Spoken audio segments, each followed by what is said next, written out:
We have some few comments left on binary heaps before we move on to binary search trees.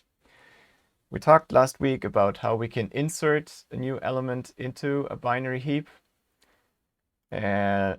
So that worked basically by putting it into the only spot where it can go and then letting it swim up the heap, repairing the heap order in the tree. We also looked at how to delete the maximum in the heap. It was easy to find it. It's always in the root. Then you take it out, but then there's a gap and you have to fill this gap again. There's only really one spot where an element can be taken from. So you take this 25 and put it in the root, but that violates the heap property. So again, you let it sink down, which means it's always swapped with the bigger of its children. I'm stressing this again because we still have to do the analysis of this part. For the heap construction, you can do n inserts, but that would be slightly more expensive than what we can do. A better heap construction algorithm is this one, where you start with individual elements, take the half of the elements are in the leaves roughly, and then you add 1 to 2 of these, make it a little heap of size 3. And you always let the root of this new little heap sink down again. Then you have these little heaps of size 3. You do the same thing again. Put a new element as the new root of 2 of these and let it sink down. Do that again. So you keep doubling roughly the size of these heaps each time.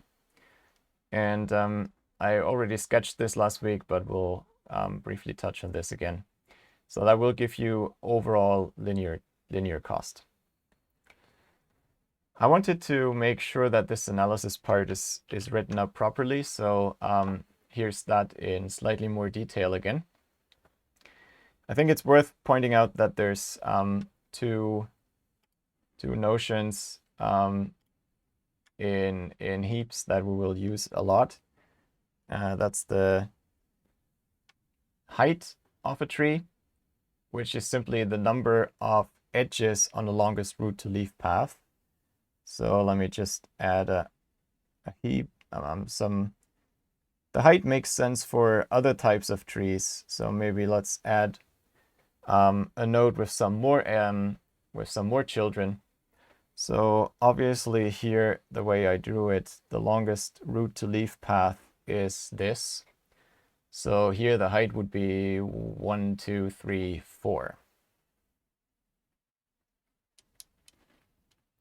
Just to make that clear, you could also define the height as the number of nodes on this path instead of the number of edges. But that's one way, that's the way I want to use it. The second thing is the depth or the level of a node. Depth is probably clearer, so I'll try to use this term, but in the context of heaps, depth level is a little more conventional. The depth is basically the length of the path from the root. So the root has depth 0 is at level 0, then there's a level 1. If you just connect them, if you draw the tree nicely horizontally aligned, then you can see the levels easily. And here's another node on level 4, and that's it. So that's the two terms that I wanted to introduce here, and we'll use that in the analysis briefly for binary heaps. One nice thing that you can do with this is count how many nodes do we have on the first k levels of a full binary tree. So this is again heaps. So forget about this tree on the side. That was an example to illustrate the first two concepts. For binary heaps, we have this very special shape, which was, if you remember, it was always of this type. So there's always these full levels here.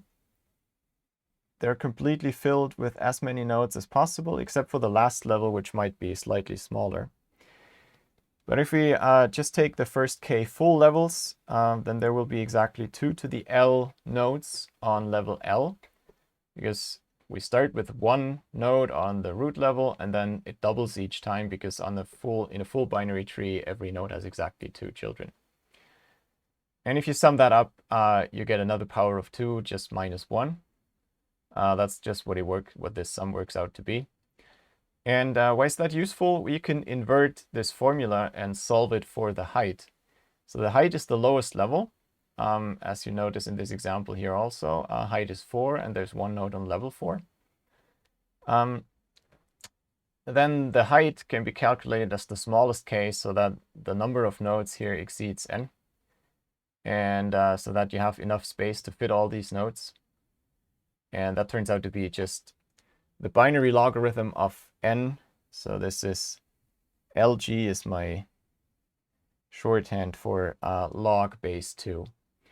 So that's just the log to base 2 of n, and then rounded down, the floor function.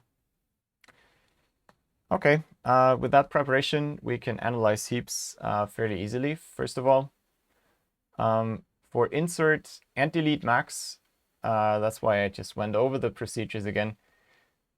You just have one path that you follow. For insert, you let the element swim up. So you swim up from a leaf all the way to the root, potentially. In the worst case, you have to go up all the way. In many cases, you can stop a little earlier if the element has already found its position. So that's at most h steps up the tree, at most h comparisons on the way. For delete max, we start at the root. Remember, we have this gap, then we fill it with an element from the leaf level, but that has to sink down again. So again, at most h steps, and that's 2 comparisons each, because you have to compare the two elements, the two children, to decide which one is replaced by the element that sinks down. You can slightly improve on this by observing that most elements move down. So you could speculatively first move down all the way and then back up. That turns out to be better on average. But that's a minor optimization that I don't want to go into. And finally, for construct, so the cost of this construction algorithm, maybe let me show this picture again. If this is the final tree, notice that what we did at the end is we let each node sink down from its position at some point in time during the construction. So this one sank down when we combined these two size 3 heaps into a size 7 heap. Then we later combined it, oops, this one might have ended up, this element that was at that position might end up somewhere completely different, but the cost of all these construction steps will be the same as if each node is sinking down from its level all the way to the leaf level. That's the worst case. So if we go back to our analysis, it means there's one element, the root, at level 0, that has to sink potentially all the way down, the entire height. On the next level, there's 2 elements, and they have to sink down, well, height -1 steps at most. Next level, 4 nodes, but the height decreases, etc. So you get this sum. And if you write this up, we sum over the levels. There's 2 to the L nodes on that level, and they have to sink down h minus L further steps before they reach the leaf level. You can rewrite this sum by just summing in reverse. And then this 2 to the h doesn't depend on I, so you can pull it out of the sum. And then you're left with this sum, which again, there's a known closed formula for this. You can ask Wolfram Alpha if you've never seen this. But there's a simple upper bound. You can just upper bound it by 2. So that shows again a little more formally that the heap construction algorithm I sketched last time already really takes linear time in the worst case to construct a heap out of n elements. And that brings me to this summary slide. That's just all the operations in a binary heap and the corresponding running time. all running times are worst case. I think I omitted size. You can also add the size by keeping track of the size, just a counter. You can implement this in constant time. That's not too hard. And then is empty can just be a check if the size is 0. These are usually easy to get. The key steps are insert, delete, max, and change key, which we didn't talk about. But I think I mentioned last time, if you have a pointer to an element, you can change its priority. And then depending on how it changed, you can either let it swim up or sink down. And then you repair the heap property. That concludes the section on binary heaps.